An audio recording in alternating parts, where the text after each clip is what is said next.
मुफस्सिल किसे कहते हैं?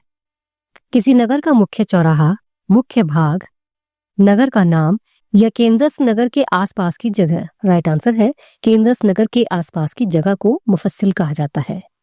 लेखक किससे सफर कर रहे थे? कार, बस, ट्रेन या हवाई जहाज? राइट आंसर है ट्रेन। ट्रेन के डिब्बे में लेखक के प्रवेश करते ही नवाब साहब की आंखों में कैसा भाव दिखा? दुख का, असंतोष का, संतोष का या खुशी का? राइट आंसर है असंतोष का भाव दिखा। लेखक ट्रेन का सफर क्यों कर रहे थे? घूमने के लिए, ट्रेन का आनंद लेने के लिए, कहानी लिखने के लिए या अपने घर जाने के लिए? राइट आंसर है कहानी लिखने के लिए। नवाब साहब के पास खाने की कौन सी चीज रखी हुई थी? संतरा, सेब, खीरा या मूंगफली? राइट आंसर है खीरा। नवाब साहब ने खीरों की फांक का क्या किया? लेखक को दे दिया, खा गए, बच्चे को दे दिया या खिड़की से बाहर फेंक दिया? राइट आंसर है खिड़की से बाहर फेंक दिया था। नवाब साहब को कनखियों से कौन देख रहा था? लड़की, लेखक, बच्चा या बूढ़ा? राइट आंसर है लेखक। लेखक ने ट्रेन की सेकंड क्लास का टिकट क्यों लिया था? नई कहानी के बारे में सोचने के लिए, अमीरी दिखाने के लिए, आराम से यात्रा करने के लिए या इनमें से कोई नहीं? राइट आंसर है नई कहानी के बारे में सोचने के लिए। नवाब साहब ने खीरों को खिड़की से बाहर क्यों फेंक दिया था? खीरे खराब थे इसलिए, पेट भरा होने के कारण, अमीरी दिखाने के लिए या तबीयत खराब होने के कारण? राइट आंसर है अमीरी दिखाने के लिए। नवाब साहब लेखक को क्या खाने के लिए पूछ रहे थे? बिस्किट, मूंगफली, खीरा या फल? राइट आंसर है खीरा। नवाब साहब ने सफर में अपना वक्त काटने के लिए क्या खरीदा था?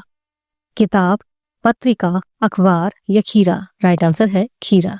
लेखक और नवाब साहब में से सबसे पहले बात करने की शुरुआत किसने की थी? लेखक ने, नवाब साहब ने, दोनों ने या इनमें से कोई नहीं? राइट आंसर है नवाब साहब ने। थाली बैठे कल्पना करने की पुरानी आदत किसकी थी? लेखक की, यात्री की, नवाब साहब की या दुकानदार की? राइट आंसर है लेखक की। लखनऊ स्टेशन पर खीरे के इस्तेमाल का तरीका कौन जानते हैं? लेखक, खीरा बेचने वाले, यात्री या नवाब साहब? राइट आंसर है खीरा बेचने वाले। नवाब साहब की क्या बात लेखक को अच्छी नहीं लगी? खीरा फेंकना, बात करना, भाव परिवर्तन करना या जेब से चाकू निकालना? राइट आंसर है भाव परिवर्तन करना। खीरा फेंकने के बाद नवाब साहब ने क्या किया? किताब पढ़ने लगे, थक कर सो गए, दूसरे डिब्बे में जाकर बैठ गए या गाड़ी से उतर गए? राइट आंसर है थक कर सो गए। लेखक नवाब साहब से आंखें क्यों चुरा रहे थे? एक महान लेखक होने के कारण, अपने प्रति नवाब की अरुचि देखकर, शर्म के कारण या इनमें से कोई नहीं? राइट आंसर है अपने प्रति नवाब की अरुचि देखकर। नवाब को खीरे की सुगंध और स्वाद की कल्पना से संतुष्टि होने मात्र से लेखक पर क्या असर पड़ा? नवाब साहब की पोल खुल गई थी, लेखक को नई कहानी का आइडिया मिल गया था, लेखक भी ऐसा करना चाहते थे या इनमें से कोई नहीं? इसके दो आंसर सही हैं। एक तो ये कि नवाब साहब की पोल खुल गई थी और दूसरा लेखक को नई कहानी का आइडिया मिल गया था। नवाब साहब कहाँ का नवाबीपन दिखा रहे थे? आगरा, लखनऊ, इलाहाबाद या वाराणसी? राइट आंसर है लखनऊ। नवाब साहब के हाव भाव देखकर लेखक को क्या लग रहा था? नवाब साहब अच्छे घराने से हैं, नवाब नहीं है लेकिन नवाब बनने का ढोंग कर रहे हैं, ज्यादा बात करना पसंद नहीं करते या इनमें से कोई नहीं? राइट आंसर है नवाब नहीं है लेकिन नवाब बनने का ढोंग कर रहे हैं। नवाब साहब द्वारा खीरे के लिए पूछे जाने पर लेखक ने किस शब्द का प्रयोग किया?